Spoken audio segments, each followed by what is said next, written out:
Assalamualaikum warahmatullahi wabarakatuh. Ito po na naman tayo nagbabalik para sa MS Word 2016 tutorial. Libreng tutorial na binibigay po natin para sa mga guro, sa mga co-ICT at sa mga estudyante at sa mga office workers. No? Pero bago po 'yan, wag po niyong kalimutang mag-subscribe sa channel ko po para sa iba pang video tutorial na i-upload natin. Libreng video tutorial na i-upload natin para po sa inyo, sa mga subscribers. Okay. So ngayon, ipapakita po natin kung paano mag-edit ng isang document. How to edit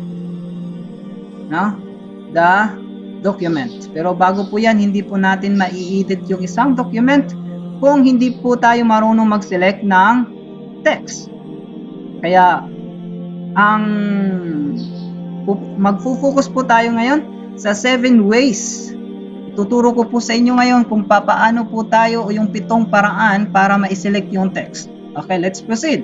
Number 1. Paano natin i-select yung isang word? Okay.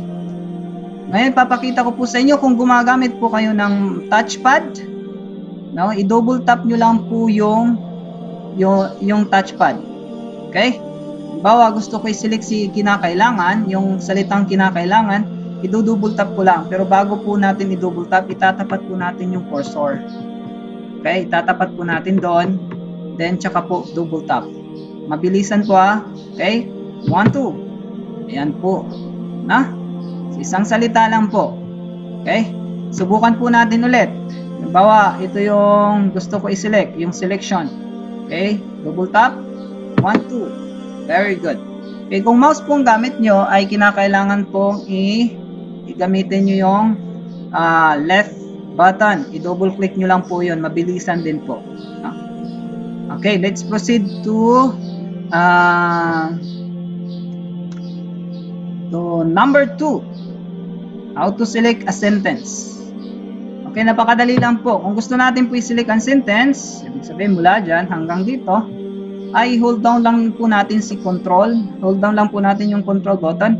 At kiklik lang po natin kahit saan po dyan sa sentence na yan. Okay? Yan. Po. Ulitin ko. Ipapakita natin. Ito, gusto ko i-select yung isang sentence, yung huling sentence. Hold down po natin yung control. Then, click anywhere in the sentence. Okay? Hold down natin control. Then, click anywhere in the sentence. Ayan po. Okay. So, yan po ang ikalawa. Napakadali lang, di ba? Hindi mahirap para sa sanay na. Kaya yung 30 minutes ay makukuha nyo lang po ng 5 minutes kung sanay po kayo sa alam nyo po mga sikreto. Okay, let's proceed to number 3. Okay, number 3.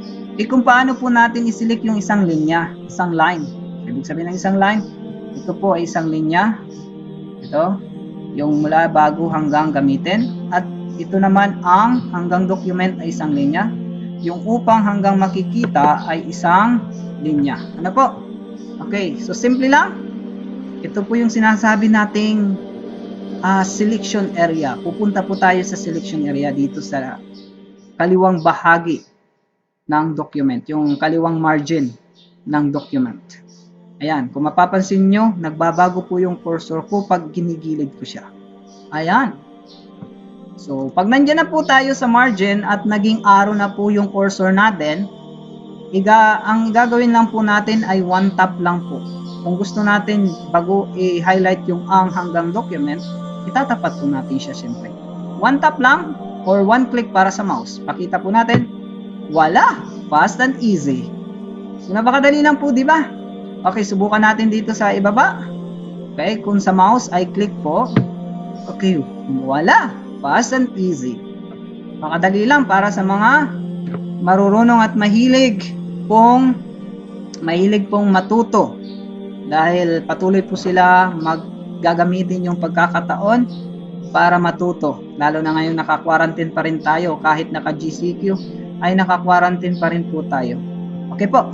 Okay, let's proceed to number 4. paano po natin i-select yung paragraph. So, para ma-select po natin yung paragraph, ang gagawin po natin ay triple click lang po tayo anywhere po sa isang paragraph. Kaya alisin po muna natin yung highlighted. Okay? Okay, halimbawa, isang paragraph ang gusto kong i-select. Yan po. Okay? Click lang po tayo anywhere in paragraph. Triple click po tayo ha. Kung sa mouse, triple click. Kung sa touchpad, triple tap. Okay? Let's proceed. 1, 2, 3. Oops, sorry. 1, 2, 3. Oh, sorry. Okay, again. Ayun. Okay. 1, 2, 3. So, mas madali siyang gamitin sa mouse kaysa sa touchpad. Na? Kasi yung touchpad minsan, nakakangalay po yun. 1, 2, 3. 1, 2, 3. Ang bilis po dapat. Samantala kung sa button ng mouse, mas madali yun i-click. 1, 2, 3. No? Pero may mas madali po para dyan. No? Tuturo po natin lahat ng sekreto nga. Sabi ko po sa inyo sa umpisa pa lang. Okay, so yan po ang isang paraan para i-select yung buong paragraph. At ang isang paraan naman para i-select yung paragraph, balik po tayo dun sa selection area, sa gilid po, sa kaliwang bahagi, sa kaliwang margin ng isang document. Pansinin po natin, nagbago na naman yung cursor into arrow. Okay. Diyan po ay double tap lang po tayo or double click para i-select yung isang paragraph. Pakita po natin. 1, 2. Wow! Fast and easy. Di ba? So, napakadali lang po para sa mga marurunong talaga. Yan po ang number 4, how to select the text. So, ngayon, ipapakita po naman natin kung paano po isi-select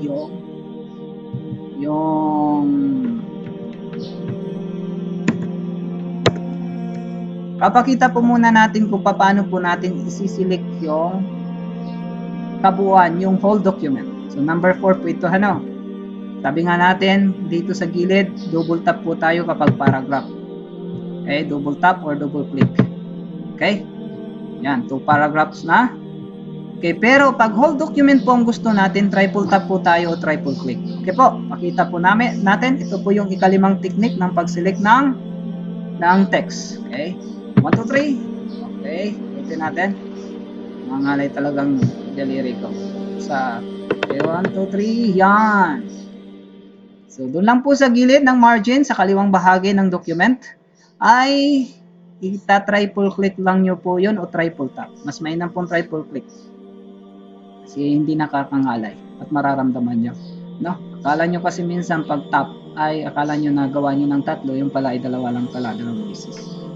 Okay po. Para sa mabilisan, para yung isang whole document, kung ayaw nyo po dun sa mouse, ayaw nyo po dun sa touchpad, gamitin nyo lang po yung keyboard nyo. Hold down nyo po ang control button at i-click nyo po yung A. Okay?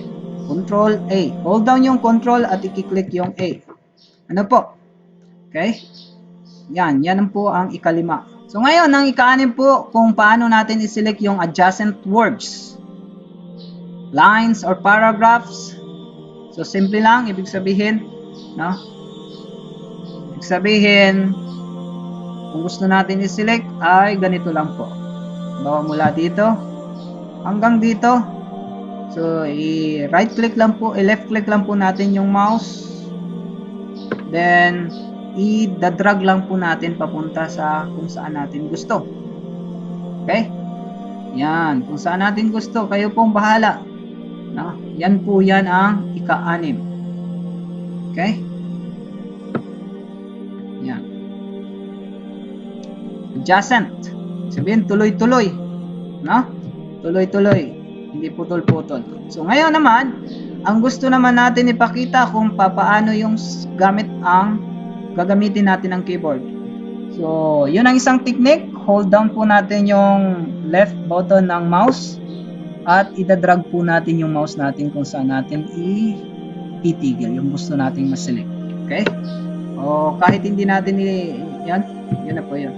So ngayon, ang ikalawang technique doon ay i-click po natin yung gusto natin. Mula dyan sa bago. I-hold down lang po natin ang shift At kung gusto natin hanggang dito sa selection, i-click lang po natin yan. Okay, or one tap. Hold down natin ang shift.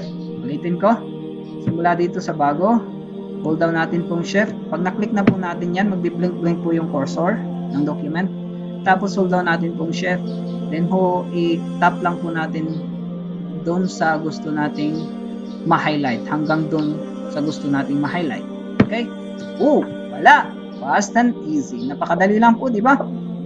Okay. So, yun po ang isang sikreto doon. So, ikapito po na how to select the text. Number 7 po tayo. Let's proceed. Okay. How to select non-adjacent. Ibig sabihin ng non-adjacent na word, non-adjacent paragraph, hindi siya po tuloy-tuloy. Halimbawa, ito yung non-adjacent word. Gusto ko i-select yung bago. I-select ko yung, sabihin natin ito yung mga English words. Okay, gusto ko i-select yung selection area. Gusto ko i-select yung margin. Gusto ko yung i-select yung selection. Ano po? Ang gagawin ko po ay, ang gagawin ko lang po ay hold down po ang control. Pagkatapos, gagawin ko na po siyang, tapos i-double tap po yung isang word na gusto ko or double click po. Ano po? Yan. Okay? So, yan po ang tinatawag na non-adjacent. Yan po yung ka-7. So, maraming salamat po. Huwag niyo pong kalimutan mag-subscribe. Okay? At panoorin pa ay bagong mga video tutorial. Abangan niyo po. Okay? Thanks for watching.